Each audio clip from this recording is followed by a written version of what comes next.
देखो कंक्रीट एक ऐसा मटेरियल है ना, जो चार मेन कंपोनेंट से मिलके बनता है। कौन कौन से? आपके ये चार कंपोनेंट मेन है: वाटर, सीमेंट, एग्रीगेट। ठीक है। अब एग्रीगेट में भी दो तरीके के आते हैं, आपके कोर्स एग्रीगेट, फाइन एग्रीगेट। तो ये चार चीजों से मिलके आपका बनता है, आप, आपका क्या कहते हैं कि कंक्रीट बनता है। मेन काम क्या होता है उसका? इसका काम होता है एक ऐसा मटेरियल बनाना जो कि क्या कहते हैं, स्ट्रक्चर को स्टेबिलिटी दे, जिस भी शेप में आप ढालना चाहो उसको उस शेप में ढाल सके, है ना। और आपको कोई ऐसा इशू ना आए, आपको कोई प्रॉब्लम ना आए कंस्ट्रक्शन करने में।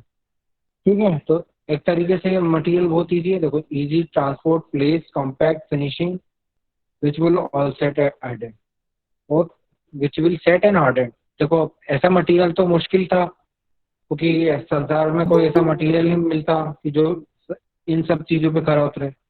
तो ये कंक्रीट एक तरीके से आपको ये सारी रिक्वायरमेंट फुलफिल करता है, ट्रांसपोर्ट भी करता है, प्लेसिंग के लिए भी। क्योंकि हमने देखा सीमेंट का जो सेटिंग टाइम होता है वो हाफ एन आवर होता है कम से कम। तो जो सीमेंट का सेटिंग टाइम है वो आपको हाफ एन आवर देता है कि आप कहीं भी प्लेस कर सको उसको, क्योंकि उसकी लिक्विड जो प्लास्टिसिटी है वो लूज नहीं करती हाफ एन आवर तक। हाफ एन आवर से लेके उसको एक्सटेंड कर सकते हो 1 आवर तक। तो हाफ एन आवर काफी टाइम होता है। हाफ आवर जो होता है, हाफ आवर जो है आपका बहुत ज्यादा टाइम है। 30 मिनट, 30 मिनट में आराम से कोई एक रेडी मिक्स जो है ट्रेवल कर सकता है किसी दूसरे डिस्टेंस पे, है ना। तो उसको बनाने का तरीका क्या है ये देखते हैं अपन। प्रोसीजर ऑफ कंक्रीट क्या होती है ना। देखो, अब हमें ये सब चीजें जो होती हैं, ये सब चीजें जो होती हैं प्रॉपर मिक्स में बनानी होती है, प्रॉपर मिक्स में बनानी होती है ये सब चीजें। तो इनका अलग अलग है ना, मिक्स के जो स्ट्रेंथ होती है उसके अकॉर्डिंग है ना, इनका अलग अलग मिक्स होते हैं। तो जो मिक्स होते हैं वो होते हैं वजन के हिसाब से, है ना। तो उसको हम क्या बोलते हैं? बेचिंग। फर्स्ट होती है बेचिंग, फिर उसके बाद आती है आपकी मिक्सिंग। मिक्स करते हैं, फिर ट्रांसपोर्ट करते हैं, फिर प्लेसिंग करते हैं, और फिर कॉम्पैक्ट करते हैं। और फिर उसके जब कॉम्पैक्ट हो जाती है, फिर उसके एक दिन बाद क्या क्यूरिंग स्टार्ट कर देते हैं, और फिर उसमें फिनिशिंग कर देते हैं। क्योंकि कंक्रीट एकदम सरफेस स्मूथ सरफेस नहीं आती उसकी, तो उसको फिनिशिंग की जरूरत पड़ती है। तो ये चीज है इसके अंदर। तो बैचिंग में क्या होता है, आपने जैसे मान लीजिए आपने एक बकेट के एक बकेट की मान लीजिए, एक बकेट आप लोगों ने बाल्टी सभी ने देखी है। तो एक बकेट आपने सीमेंट ली, तो आप दो बकेट क्या लोगे? सैंड लोगे। और चार बकेट क्या लोगे? आपका कोर्स एग्रीगेट, जिसको गिट्टी बोलते हैं, उसको लोगे। तो ये बेचिंग प्रोसेस कहलाती है। क्या कहलाती है? Batching process. अब आप लोगों ने कहीं ना कहीं ऐसे प्लांट देखे होंगे जहाँ सीमेंट बनती है, रेडी मिक्स आते होंगे, वो बेचिंग प्लांट ही होते हैं एक्चुअली। और मिक्स काय में होते हैं? वो आरएमसी जो रेडी मिक्स होता है, ट्रक्स होते हैं बड़े बड़े, जो आपने देखा होगा, जाइंट जाइंट ट्रक आते हैं जो घूमते रहते हैं, जिनके जिनका जो बैक साइड होता है। आप लोगों ने देखा है उस चीज को? हाँ जी सर। हाँ। तो वो क्या करता है? मिक्सिंग वाला काम करता है। बेचिंग जनरली अगर आप बड़े स्तर पे कर रहे हो तो बेचिंग कहलाती है। ठीक है। आप अगर घर का भी कप्पा बनता है तो आप वो तगाड़ी में नापते हो। तगाड़ी मतलब वो छोटा सा इक्विपमेंट आता है ना आपका, उस चीज को लेते हैं जिसमें आप क्या कहते हैं, क्या कहते हैं, प्लेस करते हैं सामान। तो ये बेचिंग कहलाती है। आपको समझ में आ गया होगा कि प्रॉपर रेशियो में चीज को लेते हैं। और फिर वाटर भी मिक्स करते हैं इसके अंदर। और वाटर का भी रोल मैंने आपको कल बताया ही था कि वाटर एक क्रूशियल क्वांटिटी जो सीमेंट को हाइड्रेट करती है। हाइड्रेट करती काहे के लिए? ताकि वो स्ट्रेंथ गेन कर सके, अपनी हाइड्रेट होके स्ट्रेंथ गेन कर सके। तो उस चीज में हमको ये चीज बैचिंग परफेक्टली करना हो। मिक्सिंग, देखो यहाँ पे कुछ ज्यादा खास नहीं, चलिए मिक्सिंग पे आते हैं। मिक्सिंग में क्या होता है? मिक्सिंग में आपको बहुत सारी चीजें मिल जाएंगी। मिक्सिंग में आपको क्या कहते हैं, राउंड एक ड्रम होता है। या तो आप हैंड मिक्सिंग होता है, या फिर एक राउंड ड्रम पे होता है। अब ड्रम किसी भी साइज का हो सकता है, छोटा भी हो सकता है और बड़ा भी हो सकता है। और वो किसी भी तरीके से ऑपरेटिव हो सकता है। आपका हैंड ऑपरेटिंग भी हो सकता है, या फिर मशीन ऑपरेटिंग भी हो सकता है। अब उसका एंगल भी अलग अलग हो सकता है। टिल्ड ड्रम हो सकता है, नॉन टिल्ड ड्रम सीधा खड़ा रहेगा वो। पैन टाइप मिक्सचर भी होते हैं, डुअल ड्रम मिक्सचर और कंटिन्यूस मिक्सचर, ये चीजें होती हैं, है ना। बैचिंग मिक्सचर भी होता है। तो ये अलग अलग टाइप के मिक्सचर होते हैं, मिक्सचर बोलते हैं उनको, रेडी मिक्स मिक्सचर होते हैं। तो एक तरीके से आसान है। अगर आप अगर आपको एक बिजनेस आइडिया चाहिए तो मैं यहाँ पे आपको एक बिजनेस आइडिया दे रहा हूँ, बढ़िया बकायदा एक बेचिंग प्लांट खोलो, है ना। बेचिंग प्लांट में क्या होता है, आपकी कंक्रीट बन जाएगी। एक आरएमसी ट्रक खरीदो, वो क्या करेगा, आप शहर में 1 घंटे, कोई भी शहर हो, 1 घंटे में आप आसपास का 50 किलोमीटर का एरिया कवर कर सकते हो, है ना। 50 किलोमीटर 1 घंटे में ट्रक से जाया जा सकता है। तो आप उस बेचिंग प्लांट से कहीं भी कर सकते हो। अब अगर एमपी के हो आप, तो मैं आपको बताऊं बेचिंग प्लांट कहाँ आएगा। अगर आपने भोपाल देखा है तो भोपाल में चिरायू हॉस्पिटल के बाहर लगा है एक बेचिंग प्लांट, एमपी के अगर आप हैं तो। मैंने इंदौर में भी देखे हैं। इंदौर में आपको देखने को मिलेंगे, जब देवास नाके से बाहर होते हैं शायद, तो वहाँ क्रशर लगाएगा, ठीक है। और फिर उज्जैन में भी हैं, लेकिन उनको ध्यान नहीं आ रहा लोकेशन क्या है ना। बाकी एमपी के बाहर में ज्यादा गया नहीं तो मुझे आइडिया नहीं है, आप लोग को मैं दिखा दूंगा। फिर आता है कॉम्पेक्शन। अब कॉम्पेक्शन की क्या जरूरत पड़ रही है, प्लेसिंग। प्लेसिंग नहीं आई यहाँ पे, प्लेसिंग आना चाहिए थी, प्लेसिंग पहले आती है।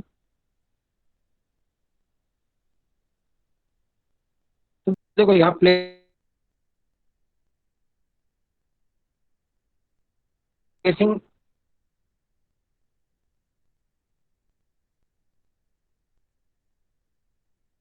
प्लेसिंग कैसे होती है, प्लेसिंग आप जहां भी जाए मिक्सर को लेके गए, इस फ्लूइड जो कंक्रीट होता है वो फ्लूइड की तरह, सेमी फ्लूइड की तरह एक्ट करता है। तो आप उसको किसी भी शेप में डाल सकते हो। अब वो प्लेसिंग कहाँ कैसे करोगे, उस चीज को आप पंप के थ्रू भी ले आ सकते हो, हाई राइज बिल्डिंग है, या ट्रक के थ्रू डालोगे तो आपको क्या कहते हैं, एक लिफ्ट एलिवेटर चाहिए। जैसे कि आजकल रेडीमिक्स जो आते हैं, छत जो डलती है उसमें एलिवेटर लगा होता है, एक छोटा सा एलिवेटर डम होता है जो आपका एक्सलेट होकर ऊपर चला जाता है ना। तो मेहनत बचती है उसमें, मैनुअली आपको एक क्या कहते हैं, आपको लकड़ी का स्ट्रक्चर नहीं बनाना पड़ता ताकि आप ऊपर तक लेके जा सको, ताकि लोग खड़े और ऊपर लेके जा सके, नहीं ऐसा, है ना। तो प्लेसिंग उसकी आसान हो जाती है। और किसी भी शेप, जैसे कॉलम है, बीम है, उसके लिए फोम वर्क करना पड़ता है। फोम वर्क आपने देख लिया कि एक लकड़ी का या फिर लोहे की जो प्लेट्स होती हैं, उनको क्या कहते हैं, बना दिया जाता है उनका, और फिर उसके अंदर बीच में कॉन्क्रीट पेस्ट कर दी जाती है। तो ये होता है कहानी यहाँ तक की। फिर आता है कॉम्पेक्शन।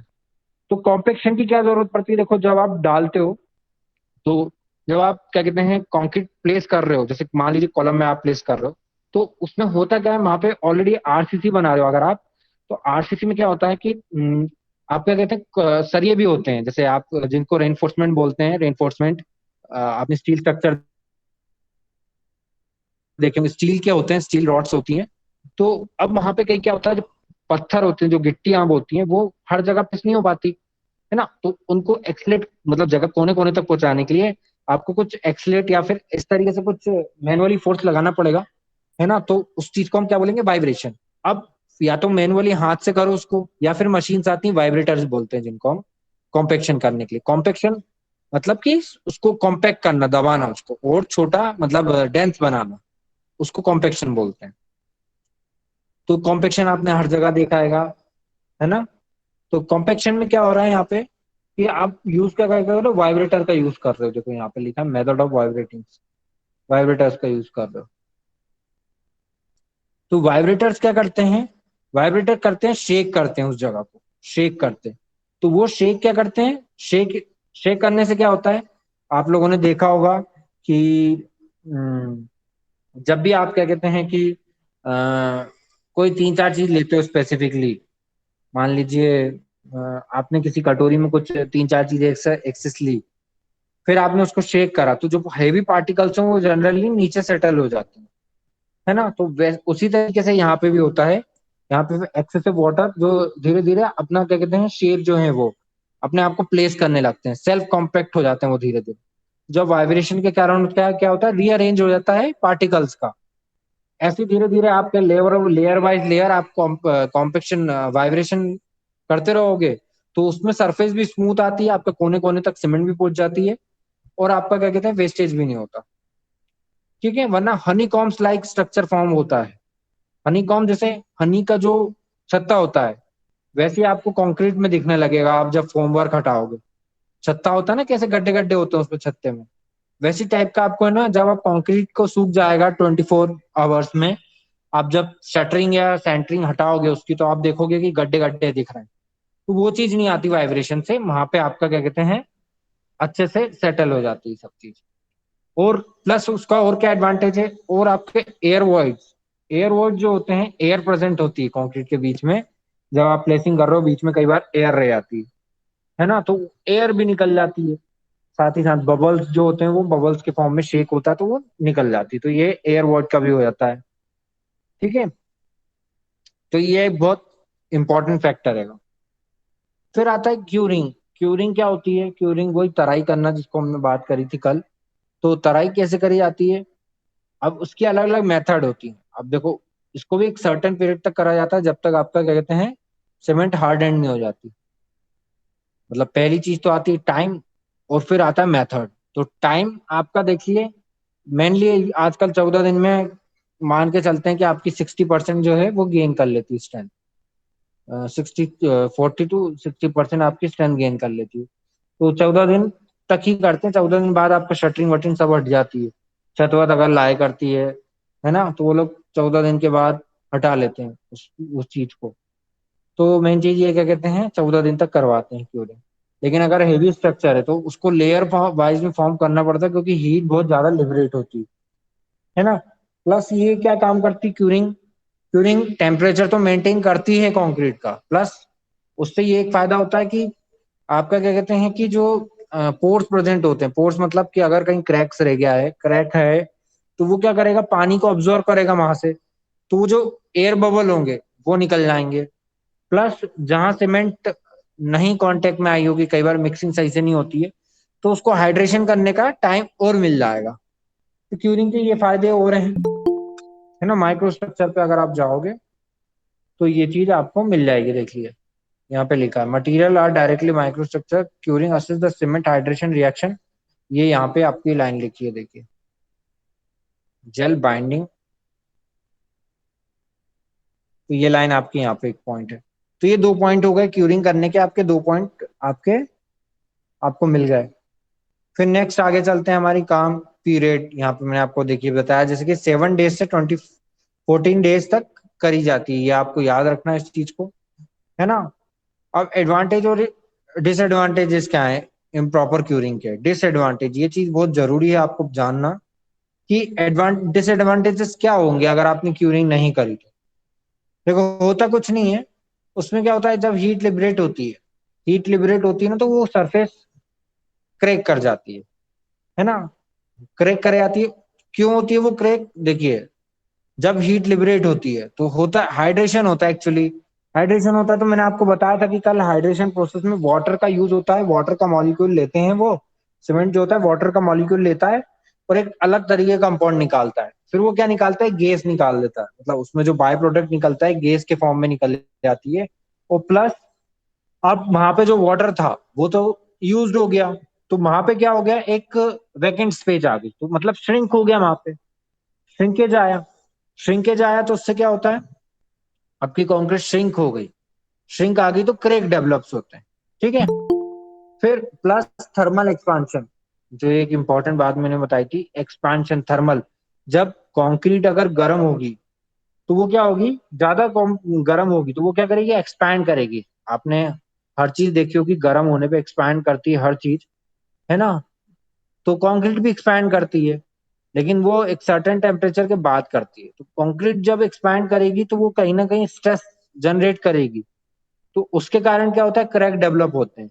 मतलब कहीं ना कहीं तो ऐसा होगा ना, इतनी बड़ी कंक्रीट छत में कि कहीं अगर कोई सेक्शन गर्म हो रहा है तो वो फैलेगा, तो कोई सा ऐसा सेक्शन भी होगा जो फैल नहीं सकता होगा। तो जो जो चीज फैल नहीं सकती होगी वो कहाँ जाएगी फिर, कहीं ना कहीं तो एडजस्ट करना पड़ेगा उसको, उसको कॉम्पैक्ट, तो कहीं ना कहीं कॉम्पेक्शन आएगा, कहीं टेंशन आएगा। तो ऐसे में क्या होता है, क्रैक जनरेट होते हैं। तो ये बहुत इंपॉर्टेंट है, आप सभी घर बनाएं, कभी इस चीज को देखें, है ना। इस चीज को जिंदगी भर याद रहे, क्योंकि कहीं ना कहीं ये आपके पैसे भी बचा सकती है और आपको एक इंजीनियर होने का एहसास भी दिलाएगी कि भैया देखो हमने पढ़ा है ये चीज। आप घर वालों के सामने अगर रिस्पेक्ट गेन करना चाहते हो तो इसलिए आपको जनरलाइज एक आइडिया फर्स्ट ईयर में पढ़ाया क्यों जाते हैं सभी सब्जेक्ट, इसलिए पढ़ाए जाते हैं कि आपको सभी ब्रांच का थोड़ा थोड़ा नॉलेज होना चाहिए, वरना आपको क्वेश्चन करा जाएगा। देखना आप घर में जैसे जैसे जैसे पढ़ाई करोगे तो आपको कहीं ना कहीं, अगर आप कोई काम ऐसी एक टेक्निकल एक्टिविटीज में इन्वॉल्व हो गए, जैसे कंप्यूटर में अगर आपको है आपसे कुछ नहीं बना तो आपको कह दिया जाएगा क्या है यार कैसे इंजीनियर हो। तो इस चीज को देखना, मेरी एडवाइस याद रखना, उस दिन ये चीज बोली जाएगी और फिर आपको बुरा लगेगा कि यार हम तो एरोनॉटिकल इंजीनियर है, हमारे साथ ऐसा क्यों हो रहा है। चलिए फिर नेक्स्ट आगे चलते हैं हम फिर इस चीज को छोड़ के। डिसएडवांटेजेस और क्या है इसके? ड्यूरेबिलिटी डिक्रीज होती है इससे, मतलब कि आप लंबे समय तक कंक्रीट जो होता अपनी सर्विस नहीं दे पाता। फिर परमेबिलिटी आ जाती है, ठीक है, decrease due to higher permeability, permeability उसमें आ जाती है।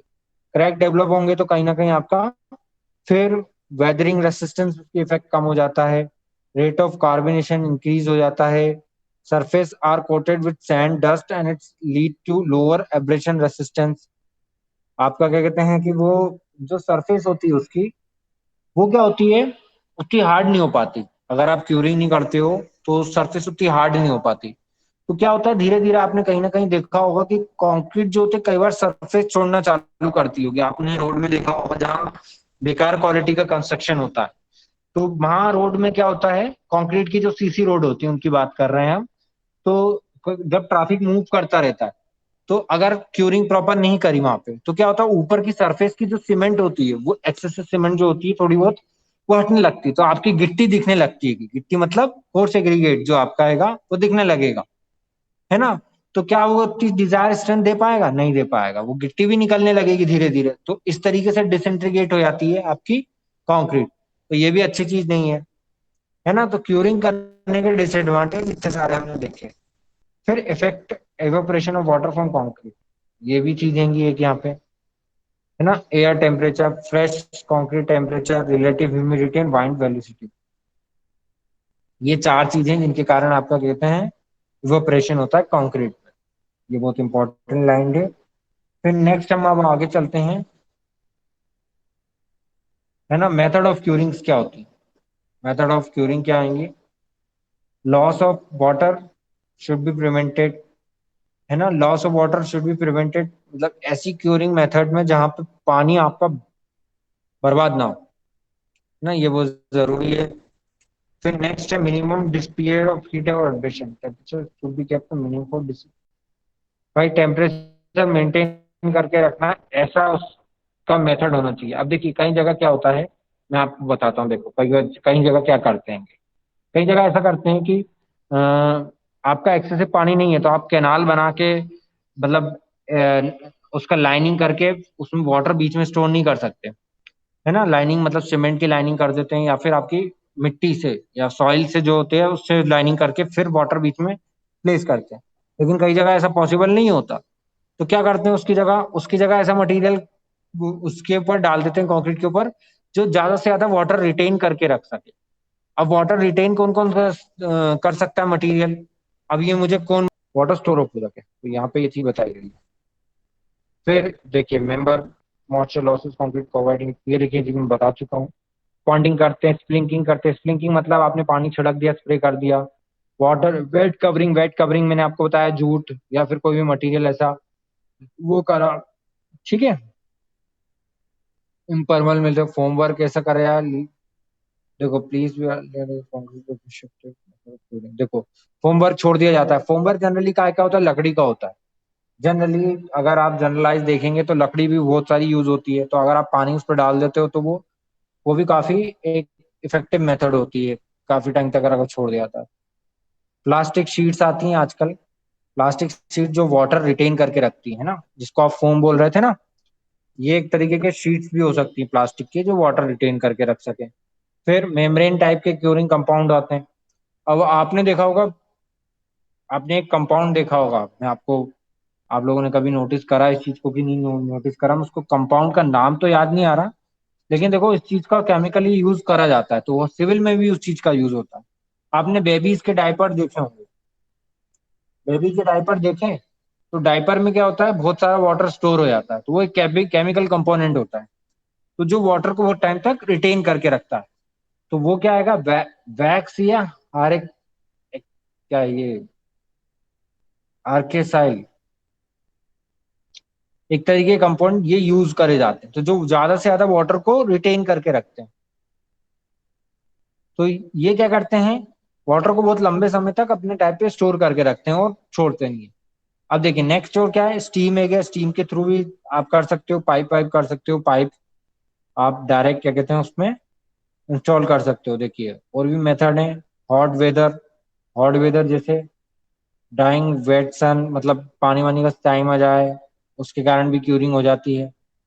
ठीक है, फिर कोल्ड वेदर आपको देखना है, फ्रीजिंग, है ना, केमिकल क्यूरिंग भी होती है, सोडियम क्लोराइड छोड़ दिया, कैल्शियम क्लोराइड छोड़ दिया, तो वो भी कुछ कहीं ना कहीं वाटर अब्जॉर्ब करके रखता है ना। तो बहुत सारे अल्टरनेट मेथड्स होते हैं। अब एक चीज आती है यहाँ पे, बहुत इंपॉर्टेंट चीज है, समझ में आ गया है। अब नेक्स्ट टॉपिक पे जाने से पहले इस टॉपिक के बारे में आप लोगों को बताना ये है कि इफेक्टिव, सबसे ज्यादा इफेक्टिव कौन सी मेथड होती है। आपको ये चीज बतानी है कि सबसे ज्यादा इफेक्टिव मेथड कौन सी होगी क्यूरिंग की।